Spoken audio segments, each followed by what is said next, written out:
안녕하세요. 천문학을 쉽게 알려주는 쉬운 우주입니다. 드디어 우주로 온 마지막 이야기 빅뱅 우주로 찾아왔습니다.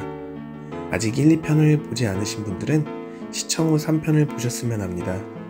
마지막 3편은 이해를 해야 하는 내용이 많으니 잘 따라오셨으면 합니다.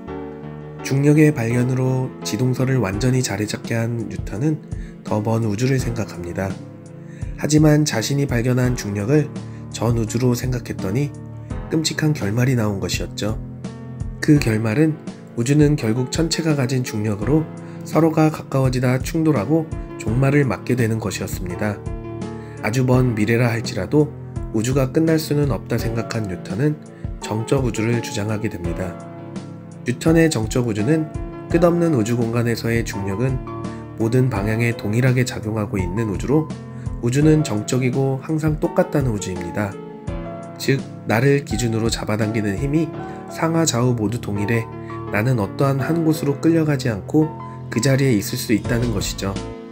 예를 들어 왼쪽에서 10개의 힘이 나를 잡아당기면 오른쪽에서도 같은 힘으로 나를 잡아당겨 서로의 힘이 상쇄된다는 것입니다.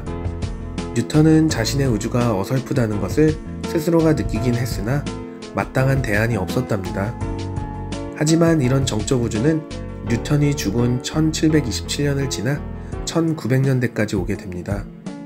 뉴턴의 우주를 이어받은 사람이 바로 아인슈타인입니다.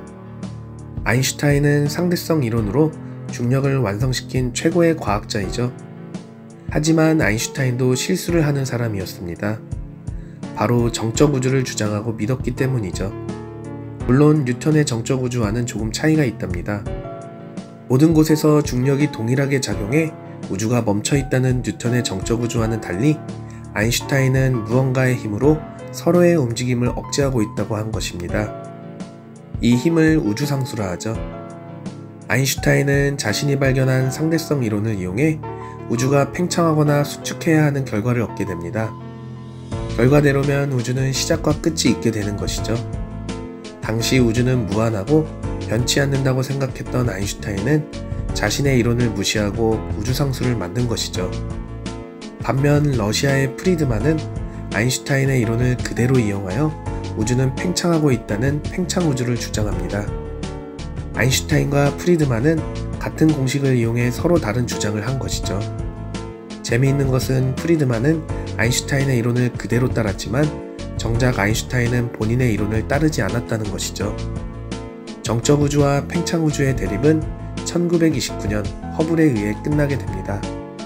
허블은 관측을 하면서 멀리 있는 천체일수록 더 빨리 멀어지고 있다는 것을 알아냅니다. 도플러 효과라고 들어본 적이 있을까요? 쉽게 멀리서 구급차가 다가오고 있다면 멀 때는 소리가 약하다, 가까이 오면 소리가 커지는 현상이 도플러 효과랍니다. 자동차가 가까이 다가올 때는 소리가 더해지면서 더 커지는 것이죠. 반대로 멀어지면 점점 소리가 작아집니다. 이런 도플러 효과는 빛에서도 나타난답니다. 빛을 내는 천체가 나에게 가까워지고 있다면 그 빛이 점점 더 강해지고 멀어지고 있다면 약해지게 되는 거죠. 무지개 색깔의 빛에서 강한 빛일수록 보라 계열의 빛을 내고 약한 빛일수록 빨간 계열의 빛을 낸답니다. 주황빛을 내야 하는 천체의 빛이 빨간 빛 쪽으로 치우쳐 나타날 경우 그 천체가 멀어지고 있다는 것을 알 수 있고 반대로 노란빛 쪽으로 치우칠 경우 가까워지고 있다는 것을 알 수 있습니다. 이러한 방법으로 천체가 다가오고 있는지 멀어지고 있는지를 알 수 있는 것이죠. 허블은 멀리 있는 천체일수록 빛이 빨간빛 쪽으로 더 많이 치워지고 있다는 것을 알아냈습니다. 즉, 멀리 있는 천체일수록 더 빠르게 멀어지고 있다는 것이고 우주가 팽창하고 있다는 것을 증명한 것이죠. 이에 아인슈타인은 우주상수를 생각한 것이 자신의 가장 큰 실수라 하면서 팽창우주를 받아들입니다. 이렇게 허블의 관측으로 팽창우주가 자리 잡게 되었지만 팽창우주가 빅뱅 우주는 아니랍니다. 1950년대 우주가 팽창하고 있지만 어떻게 팽창하고 있는지에 있어 두 가지 우주론이 또 한 번 대립하게 됩니다. 바로 정상우주와 빅뱅 우주이죠. 정상우주는 영국의 호일이 주장한 우주로 우주는 팽창하고 있지만 영원하고 불변하다는 우주입니다. 우주가 팽창하면서 천체 사이의 빈 공간을 새로운 물질이 채워 늘 똑같은 우주를 이룬다는 것이죠.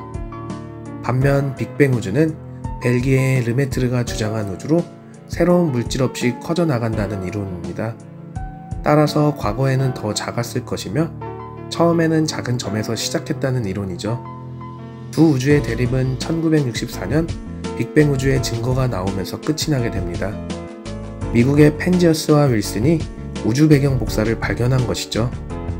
우주 배경 복사는 쉽게 큰 폭발 이후 남은 열이라 할 수 있습니다. 과거 우주가 큰 폭발로 탄생했다면 처음에는 매우 강한 열이 퍼졌을 것입니다. 시간이 지날수록 열은 점점 식어갈 것이고 오늘날에도 약하지만 남은 잔열이 있을 것입니다. 바로 우주 배경 복사가 미세하게 남은 열이며 우주 골고루 퍼져 있다는 것으로 확인된 것이죠.